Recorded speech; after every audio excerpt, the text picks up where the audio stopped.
Yeah. Okay. Hello, everyone. I'm here with P. He's an independent marketer, originally from Greece, and I'm here to question him about his life, his values, and some of his processes that he uses in his daily life, because he's a very strong person as far as I see. Anyhow, so P, tell me about your opinion about self-development and the industry of self-development, and where's the industry going? What are your things Perfect. on Thank that? you very much, Udo. So it's a pleasure to be on the interview. So yeah, the first question, self-development. So personally, I got into self-development when I was 15 years old. I happened to pick up a random book at the airport, picked it up, read it, was how to get from where you are to where you wanted to be. I wanted to become a professional gamer, picked it up, got into the story of it. So I've been into self-development for on and off for the last maybe 7, 8 years. I'm 23 now, so I think it's around 8. I would say over the last 3, 4 years, it's been getting more and more intensive, exponentially growing. So you see more coaches, more events, more people doing it. So it starts becoming a little bit too much information, right? Because too much information is not very useful unless you actually know how to kind of like narrow it down and specify it. So I would say that it's going to keep booming, keep growing with the rise of social media, with the rise of coaching being cool, and the way that you can coach people online and make good income. I would say it's going to keep growing exponentially. Now, the advice I gave to myself and I give to whoever asks me how I go about it is I try to narrow it down, right? So I try to find 1 or 2 or 3, 4 good mentors in different categories, 1 or 2 in health, 1 or 2 in business, 1 or 2 in sales, 1 or 2 in relationships. And I stick to what they say, because a bit too much, you end up running around without really getting any results. When I narrow it down, it becomes more effective. Amazing, cool. Yeah, myself, like I found like one mentor. I was like always like 3 mentors. Even 3 mentors for me was a lot. So I just 2 mentors, and finally 1 mentor. And I feel in my life like I had like a mentor in this, mentor in that, a couple of mentors. But I found like personally when I have 1 mentor is the best. Exactly. Full commitment to 1 mentor. Exactly. They say a jack of all trades is a master of none, right? So it's better to be specified and keep doing the same thing over and over again than a bit spread out. True. Very, very good. Anyhow, I want to ask you about your personal conquests, Sure. about your ultimate conquest or ultimate dream that you have. Where do you see yourself, like the optimal, ultimate version of your life? So like position, financially wise. Got you.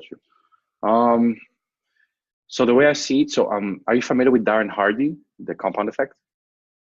Compound effect? Yeah, I'm familiar with compound effect. So he has this philosophy, and he kind of breaks it down that goals should be there should be different goals per category. And in our lives, we have 6 categories: health, relationships, physical, business, spiritual. And I personally have goals within each category. But to answer, if you want to have like this one ultimate goal, like my biggest dream is I want to run my own school, some sort of like coaching company for kids.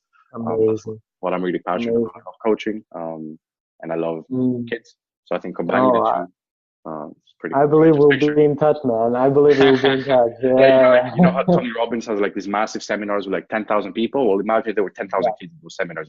So that's kind of like the vision I have. And then go.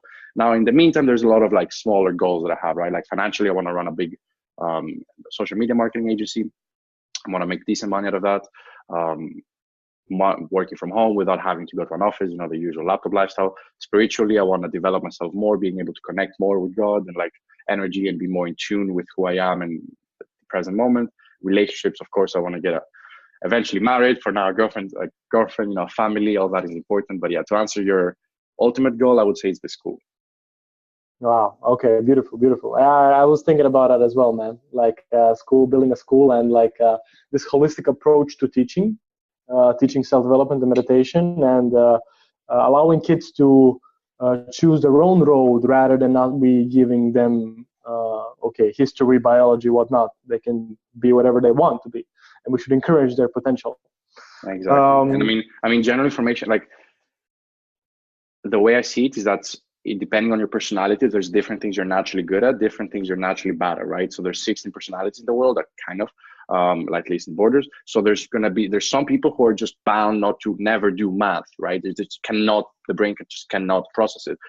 So school has this philosophy of like, yeah, you learn a bit of everything to become general, and then at university you pick what you want, right? And then you go excel at it. But the way I see it, it makes more sense to teach values and teach general personal development and character building traits such as, discipline, love, kindness, motivation, planning, organization, structure, social media, like general too. And then let the kid decide, at the age of 12 or something. But the general stuff that we've been teaching are not really useful anymore. So, but the philosophy, the intention is good. It's just the material they teach is just very outdated. Like now with the internet, the information we have is just much more advanced. So teaching out of textbooks that are from 1950 is just a waste of time. Yeah. Okay, so how do you go about like setting, like let's go down a bit, like your current conquests. So how do you go about setting your current conquests, or what are your current conquests? Current goals, you mean? Your current goals, yeah. Yeah, good question. So I do my best to focus on one thing. So I usually, by nature, because of my personality, I tend to have 5 different conquests, 5 different goals, and I'm always consciously doing the best I can to delete as many as I can and just narrowing down to one. So my biggest one right now is I want to scale our social marketing agency. So I want to get more clients, be able to create more passive income, hire some people, implement some systems and process in place so I can spend less time on it and eventually make a decent income out of it in a couple of years, passively, while being able to add quite a lot of value to businesses. That's my one main focus, because I believe money is very important no matter what people say. Like, I'm a big fan of making good money because it can help you live a much better life. No matter what you do in life, money is important. So I want to get that thing that's fixed in the best way possible. And it's the domino effect. The other ones will just come easier. When you have more time throughout the day, money just keeps coming in. Like, let's say you're making 20K a month and you're spending 2-3 hours a day working on it, right? You have so much time. Naturally, you're going to go find a girlfriend. You're going to go to the gym. You're going to go meditate more. You're going to spend more time with your family because you just have freedom. So one of my biggest goals is freedom. I want freedom, and money gives you that. I think so. Okay. Combined with spiritual development. Must not forget. Yes. I feel like spiritual development is intertwined with all areas of our life. We should pursue business spiritually. We should pursue relationships spiritually through harmony. What else? Teaching, learning. We have to understand our subconscious mind. Quick question: how would you pursue business spiritually? I'm just curious, because I have this philosophy too, but I'm just curious. How would you consider spirituality in business? I'm very new. Glenn has a very good one. Glenn, the energy coach, has a very good one on this one. Yeah. Okay. I'm very, very new to business, man. Like, I just came across the subconscious barrier that the business is bad. So like, despite trying to make it work, deep down I was thinking business is bad for the environment and whatnot. So I recently came across this barrier where it was like, it's a business about action taking, business is about consistency, business is about discipline, business is about quality. So it's about the type of energy that you put out into the world. Exactly. You said it. That's it. It's all about energy. Business is all about. It's not all about energy, but energy is heavily involved in business. Have you heard about integral business? No, but I like the name of it. What is it? Integral business model. It's like this philosophy of Ken Wilber, beautiful mind. He developed this integral theory of everything, and eventually like integral politics, integral business. And it's about basically taking into account the motivations. So people have different stages in life. We can be motivated by money, we can be motivated by health, we can be motivated by cooperation. So all these 3, we can be motivated by power. So these are the various stages of development that are inside of people. And the point is to evolve people to go from the power is most important, the money is most important, the health is most important, the cooperation and is the most important. So that's what the integral model takes into account. We can have a discussion later on about 100%. It's a beautiful subject. Sounds good. Anyhow, let's talk about your journey. So tell me about how you came in contact with your mentor, how your mentor changed you, maybe a few other mentors, and some moments in your life where it's like, okay, there's no return from this. Got you. Okay, so it's only been very recent that I have one specific mentor that I pay for on a monthly basis. So it used to be that I used to have a lot of mentors that were there just out of number one, they were just good people. And number two, by helping me make more money, because we were working together, they helped themselves and their companies make more money. So it's actually only been literally 1 month since I've had a fixed mentor to like coach me.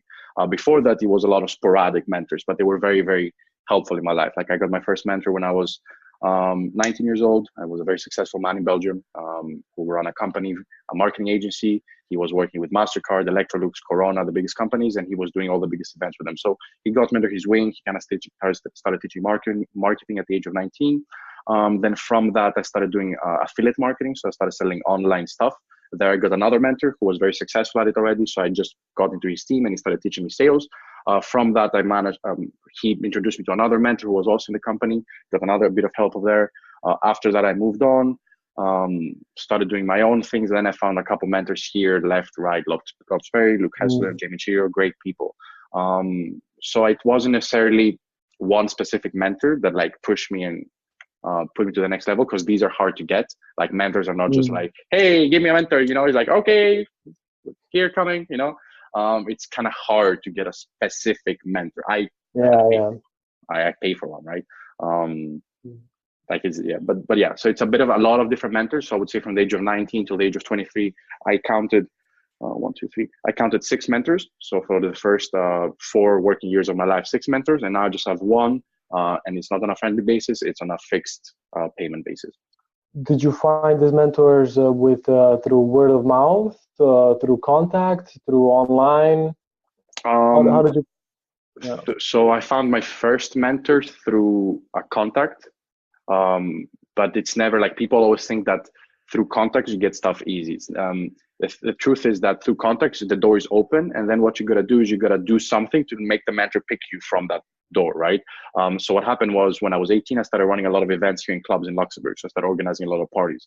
And that guy who was doing events for 20 years saw me, and he saw that kind of like, okay, he likes events. Maybe I can come and bring him in, and maybe he will listen to me. So he kind of brought me in, but people don't just bring you in for your own sake. They bring in for their own sake. Like he was thinking, hey, I have an employee who I can teach some stuff, and eventually I can outsource some part of my business. He's motivated, you know, I'll mentor him. So it was a combination. I did some work, and then the mentor also came. I also went to the mentor, and he came to me. So it's always both sides. It's always both sides. You got to reach out, but also there's got to be some back end set. Like people don't just mentor anyone for free. That stuff only happens in the movies. Yeah. Only the movies. I feel it. Yeah. Okay. Yeah. Yeah. I know what you mean. Okay.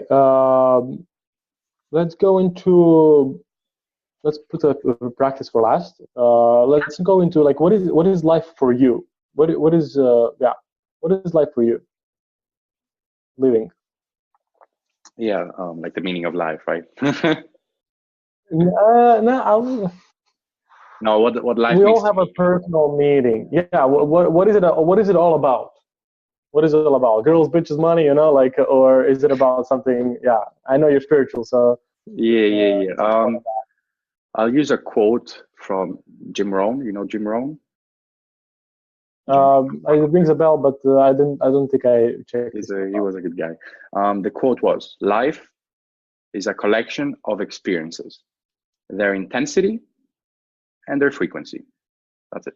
And really, for me, that's what life's all about. It's all about having moments in life that are intense. And the more of these moments you have, the better life is. That's it. Because you can't always be happy. You can't always be sad. There's ups and downs. That's the cycle of life. That's very good. So I like that one. I'll look for having, and in combination with a good state of presence throughout the whole day. So I would say 2 things. I would say that. So I constantly look for moments that make my heart beat faster, that I naturally enjoy, not for short term, but for long term pleasure. Whether that is, you know, signing a contract for 10K or whatever, and that we're very happy about, or whether that is waking up in the morning and getting, you know, spending 3 hours of work before 9 a.m. and finishing and be like, yeah, I just did 9 hours of work, you know, like that kind of stuff. Those short term moments, I look on creating as many of those satisfaction as possible. And then the second thing is just a constant feeling of happiness and joy throughout the whole day, because that also is very important. Yeah, I would say. So it's a combination of these 2 things: the general state and then the short moments of spikes. These 2 things, I would say. But in general, it's all about love. It's all about being in love. For me, being in love, being in high frequency, being at peace, not getting too emotionally up, too emotionally down. Just being happy with your presence and your existence. That's what I aim for, and what I try to strive for every day. That was very good. That was pretty fucking good. Okay, top 5 values. What would you say your top 5 values are? Love. God, but love is God. It's kind of the same thing. Like every time you feel love, it's pretty much God. So I convert it to one. Love, peace,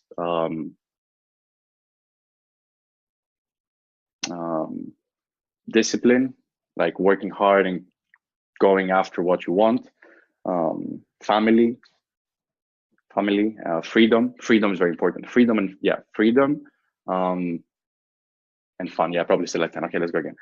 Love, freedom, fun, family, and creating something great. I don't know how to put it. Like doing something. Sure. Doing what's close to your heart. God. Let's put it as God. Okay. Yeah. Okay. Good. Very good. Okay. So, what would you say your top business mindsets are?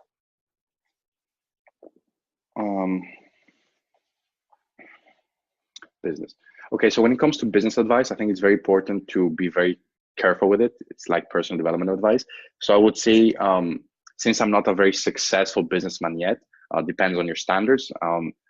I would say careful who you listen to. If it resonates with you, that's fine. If it doesn't, don't take it as granted. That's very important. Yeah, of course, business tends to be like business advice now is like, I don't know, man. It's like bottles of water. You can, they're just dropping everywhere, like business advices and what you should do. And pretty much 99% of the people are just preaching wrong stuff.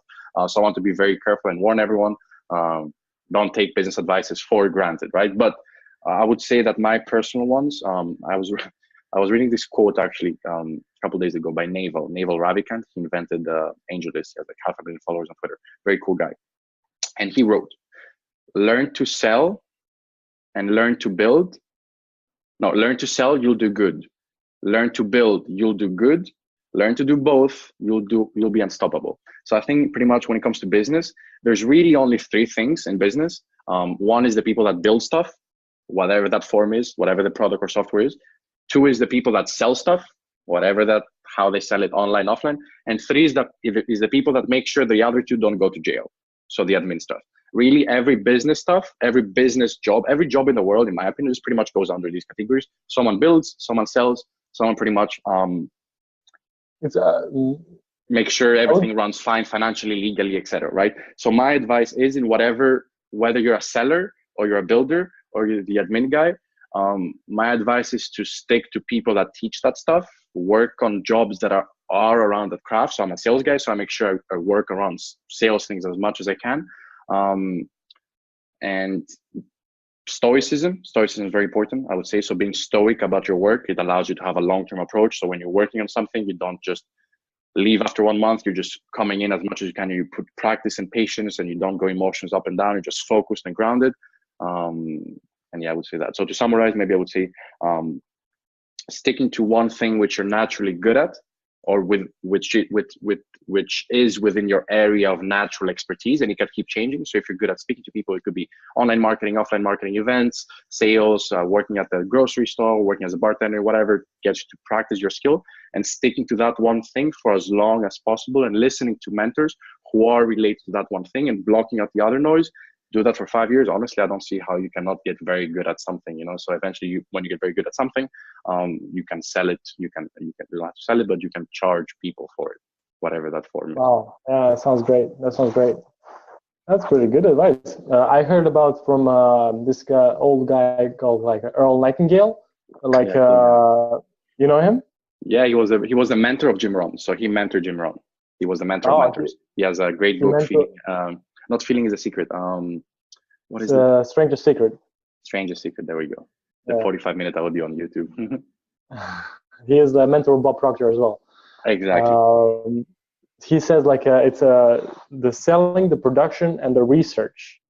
Exactly. Research. Exactly. Really? He says that. Oh, super cool. Yeah, he said that. Okay. How much time you have? Yeah, we're good now. You can ask a couple more questions. Okay. Okay. Cool. Let's see. What is gratitude to you, physiologically speaking? Physiologically, Yeah. is when my body is having this intense burning sensation at the outside of my skin, and it's just kind of like here and like here and like I know. sometimes here, and then you're like, and you're just smiling and you're feeling happy. That's pretty much gratitude. That's great. That's pretty great. Do you feel like a gratitude is a reflex for you? um, if I say, I think if most people say, whoever says yes at pretty much in 2019, either is a monk or pretty much lies. No, I'd say, man, most of our reflexes is like anxiety, like anger, frustration, like Yeah. the world we live in is just constantly hammering you with that. Like Uh, if if gratitude is your natural reflex, like you've made it, like please show me. No, it's not. It's a conscious reflex. It's something I consciously yeah. implement Exactly. in Yeah. my Yeah. life Yeah. as much as I can. Yeah, yeah, that's what I was aiming for. Same with me, for Okay. example. It's like a button, like a okay. Oh, Exactly. I'm not grateful. Okay, I'm grateful now. Exactly. I have to press it. uh, Exactly. yeah, I have to press it. Yeah, Which is but not it's still like ideal, but the more you practice it, the more natural it becomes. instinctive. Like throughout the day, it becomes. Exactly. Yeah. Exactly. Okay, that's pretty good. Um, Tell me about your. How do you communicate with your intuition? That's a good question. Um, so intuition, I usually basically on what feels good, right? So what feels Okay. good, usually it's a sign from my intuition. So if it feels good, that means intuition is agreeing. And the more good it feels, that means the more my intuition is stronger on it. So the better I should do it. The worse it feels, the more I shouldn't do it. Now I use that's one parameter, but I've used that when I was younger, and it tended to lead me to a lot of short-term decision making. So I ended up switching a lot of stuff. Now I use that, and I put my brain on top of that. And my brain comes in with a more of like grounded logic and more of a long-term perspective. So my intuition is like, oh, I want this, and then I use my brain as much as I can to see how long-term it is and how sustainable it is as a decision to proceed Oh, about that. that's And that also helps me kind of like tune in my intuition, because sometimes intuitions tend to be very short-term oriented. So with brain, that's putting the two together. I think it's very important wow. for Yeah, me. wow, that's pretty good. Yeah, yeah, like 100%. I agree. Because like let's say in the field, you can be swept by the looks, and it ends up being a not super good experience. Mm-hmm. So yeah.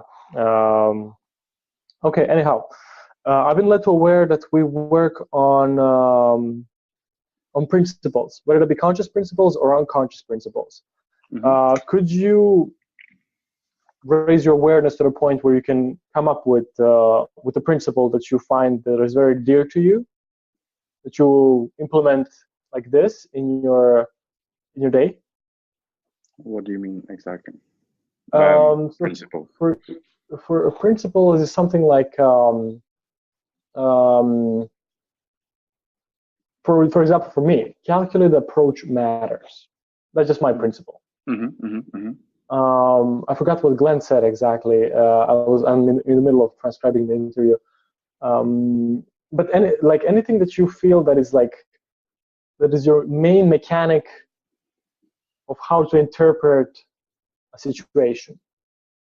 Yeah, gotcha. So do you want me to come up with a principle now and share Yeah, it? you can because Gotcha. they work for you right now, so you just have Yeah, to yeah, like yeah, yeah, yeah, yeah, yeah. Gotcha. Any situation, right? any situation. Yeah. Doo-doo-doo-doo. I'm a big fan of planning. Yeah, me too. Doo-doo-doo-doo-doo-doo-doo-doo-doo. Okay, this is a principle that is not ingrained with me, that I'm consciously applying, so it can become unconscious, and that is um, don't talk, do. That's like the biggest principle that I'm slowly trying to implement. So what I slowly started Okay. realizing is that we have this sort of energy within us. And when we have like this sort of like goal or task or something that's upcoming. So I'll give an example. Let's say I have to do a speech in 2 months from now. So this is a task, right? And that task, in order to be accomplished, the more energy you put towards that task, focused energy, the better the task performs. So what I noticed is that when I use my energy to speak about it, there tends to be less energy to work about it. So let's say, for example, I give you two scenarios. Scenario A, I have a speech in 2 months. Let's say I'm doing a TED Talk, right? I have the two TED in the previous one. Let's say I have a TED Talk. I'm like, hey guys, I have a TED Talk. Hey, I have a TED Talk. Hey, I have a TED Talk. I'll speak about it. I'm excited. I talk to my friends. I talk to my dad. I talk to Facebook. I put it on Instagram. I put it on my Snapchat. I put it on Twitter. I talk about it. I'm excited. Of course I'm excited. It's TED Talk, right? But the more energy and focus I put into speaking about it, what I tend to notice is the less motivation I have on working on it. So what I started doing is I consciously put as much effort as I can to shut the fuck up. And I noticed that there's much more motivation to go and work about it. So that's one principle that I'm implementing in my life right now. And I think it's very, very important, is that people really, in order to achieve things, it's really the less you talk, the better it works. Like really, like the less you talk, like to the minimal. Like I've noticed that not the biggest necessarily, but a lot of big achievers tend to just not say anything about what they do or how they work or you have to actually dig in them to find out the questions on how they do stuff. But yeah, so just tending to not talking about future work or future plans, and just on the inside. Do you feel that this applies to the relationships as well? Like, because I'm quite a talker in a relationship. I'm the biggest talker as well. I'm the biggest talker. At the end of the day, I think it's all about the intention.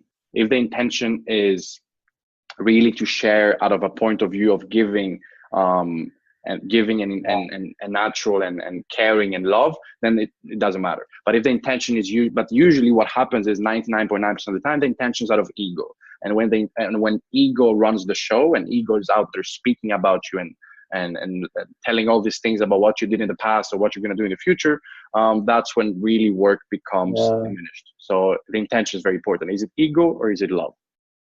I have zero ego about it. I know exactly what you mean about, I'm going to do this, I'm going to exactly. And that's something that I naturally do a lot, and I used to do much more, and I'm doing my best to hammer it down. But yeah, that's a principle. It feels kind of cringy in a way, like if I'm to brag in a sense about my accomplishment. Exactly. And why shouldn't you at the end of the day, right? Like you do something great, it's like you want to tell your friends, you want to tell your mom, and it's not even bad. It's not bad. It's just like it happens that the more you speak up through ego, the less action you take. That's pretty much what I've noticed. Okay, nice. Okay, let's go into practices. Sure.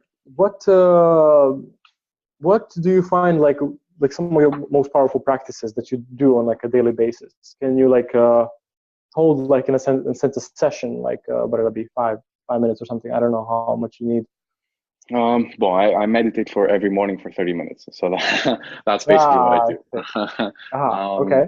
But anything specific? Yeah. So I've been doing a lot of different things over the last years. At this point in my life, I'm just doing 30 minutes of meditation. The first 5 minutes is energy release. So I do a special breath, which you're familiar with to some extent. It allows you to kind of cleanse your inside energy by breathing. Then the next 15 minutes puts your awareness and your focus in different parts of your body to open up the channel and let energy flow through it.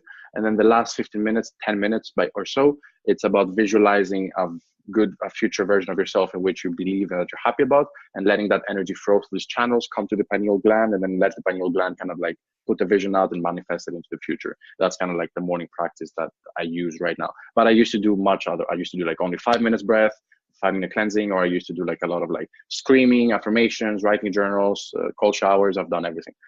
Now I just quit everything. I was like, okay, meditation is the one thing that's the most effective. Forget about the rest, focus on meditating. Would it be cool if we have a 5-10 minute session with this? Do you have time? Sure. Just for viewers to experience. Yeah, I'll show you 1 or 2 or 3 of these sessions. So I'll show you how I would do it normally.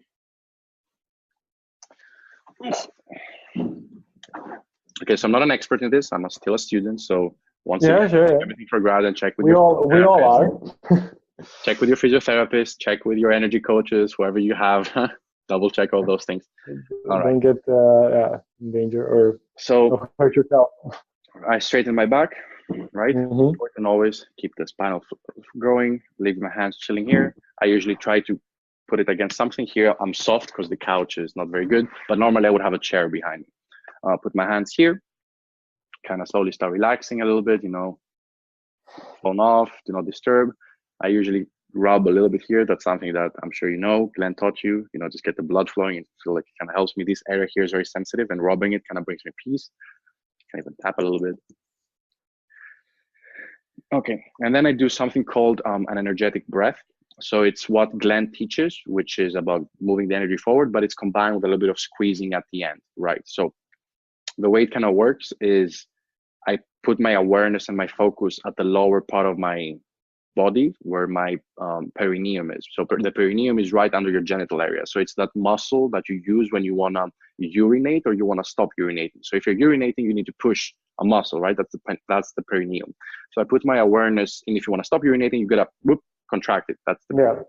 So I put my awareness there and I try to move it a little bit, clench it just to start being there a bit more. That's what we call the first chakra. And that's where all the energy center, that's the base of the energy center. So I try to focus on that. All right, good, it's working, okay. And now what I'm gonna do is I'm gonna close my eyes and I'm gonna breathe from that point on. So I'm gonna visualize energy or like a ball or like this sort of like thing, if you wanna call it, move from that part up my intensity, like in a big straw, like up here, slowly coming up, and I visualize it going in my pineal gland right at the back of your head over here. And when it's there, I hold it, and then I put my hands like this, and I squeeze 3 parts together. So I squeeze my hands, which are basically helping me squeeze the other 3 actually. Number 1 is the perineum, you squeeze it. Number 2 is the abs, and number 3 is the pineal gland, like just your head a little bit, like squeezing, right? It's a little complicated in the beginning, but that allows you to basically take what the theory is, that the energy goes around the pineal gland, and by squeezing it, you're kind of pushing it into him. So the pineal gland is like this thing that we have at the back of our heads, which has this calcification around it. And when you're squeezing it and energy is gathered there, apparently the energy can get into it and it kind of manifests it into your existence. Does that make sense from a theory perspective? I'll do a practice one. Makes sense from a theory, but okay. Let's go for let's experience. Do a practice. Lovely. Yeah. Okay. So let's breathe out normally for a little bit.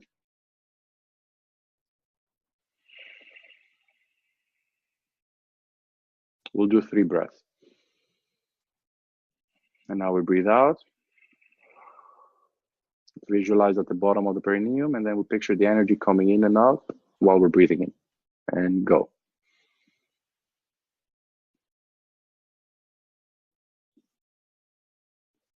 Hold it.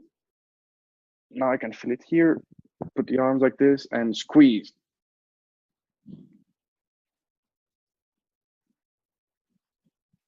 And breathe out.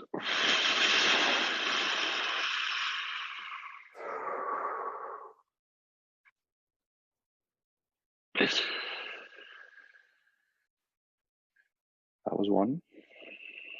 We'll do a second one. Okay. At the bottom, awareness, at the perineum, base of our spine, breathing in.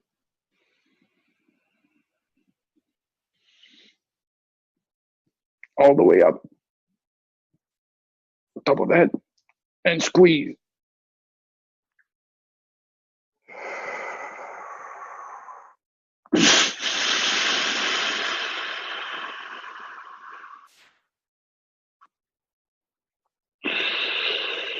And last one.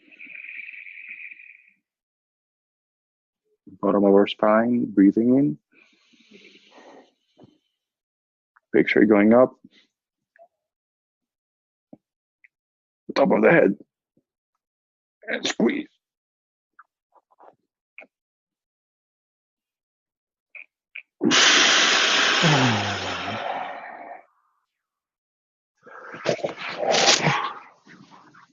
I get pretty heated when I do this.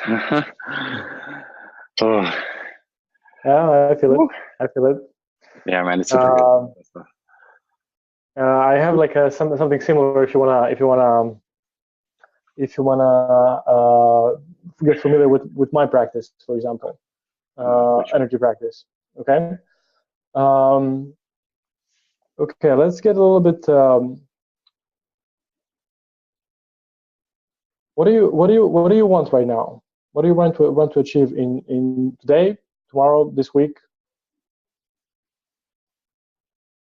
Today? Or tomorrow or this week? Oh, I want to finish the courses that I got from my mentor. I want to finish the courses that you got from a mentor. Okay, what is the course about? Social media marketing.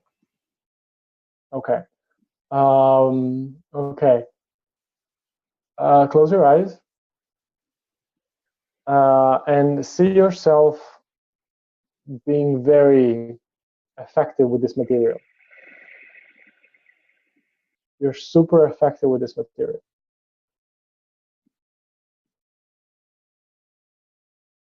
Okay, do you have a pen and paper? Yes. Okay. Oop.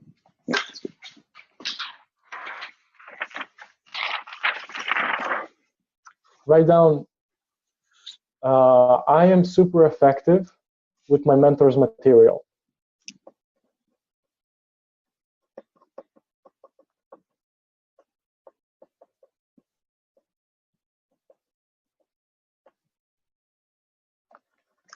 Okay?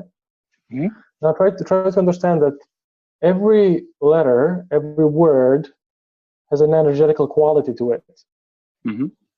And read it very, very, very slowly. Out loud? Whatever you feel like. Very, very slowly. And try to notice how your body feels as you go across each word.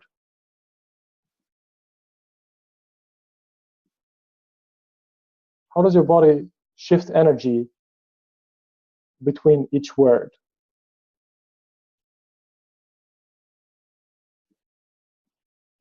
Do you feel the slight energetical difference between each word?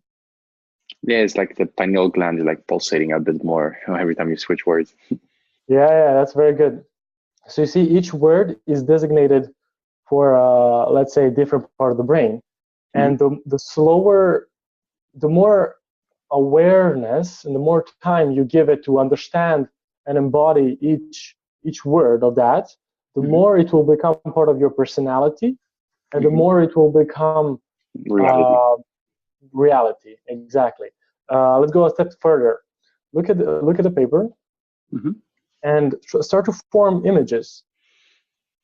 That these words give you. These images, see them very vividly. The more detail you give these images, and the more often you return to this, the more powerful and the more permanent it will become. It's a wax on, wax off kind of thing. Okay, it's very good to play with the images that these words provide you. And underneath that, I would write you to draw a rectangular, rectangular, and divide it into 7 boxes. 7, the rectangular? Say again? 7? How do I make it into 7? You make it a rectangular, and then 1, 2, 3, 4, 5, 6. Gotcha. So it's 7 boxes. Gotcha. 1, 2, 3, 4, 5, 6. Gotcha. So 7, since I know that you want to have one thing to focus on, and you just told me that you want to focus your mentor's material, I would like you to commit to this paper, and every day, for example today, when you execute, whether that be on visualization, that you just energetical awareness of this particular sentence, together with the practice of going through the material, you just mark it X.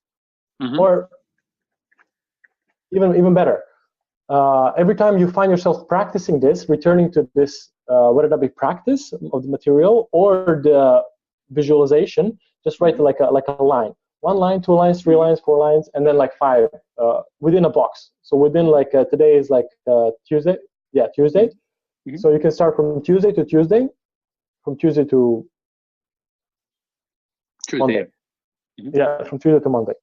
Okay. So every time you find yourself engaging in this, like I am very effective with my mentor's material, visually and energetically, just like, okay. And if you become aware, like let's say you go outside and you become aware of this, just like note, okay, today I did it once, and have this on your computer. So when you come back, okay, you like when I was outside, I was thinking about this 2 times. So it's 2 lines. Okay. Do you think you'll be able to do this for a week? Of course. Yeah. Since I'll be able to track everything, but I'll definitely as many as I can. Yeah, exactly. That's actually very cool. I really like that approach because it kind of puts this image next to your goal, and it's a simple image because it's based on a very simple phrase, which is like 5 sentences, and there's like 3 images in that 5 sentences, which makes it very easy to recall throughout the day. Unlike a dream board or something which is much humongous, this is very quick and effective. I really like it actually. Smart thing. Nice. Well, man, I'm very happy about this interview. So I'll send you in 7 days how it goes. Yeah, perfect. So where did you learn this? Wait, tell me a little bit about it. So where did you learn this whole approach? Oh man, it's mine. Honestly. It's mine. No, it's very effective. Putting it's very cool. It's very focused.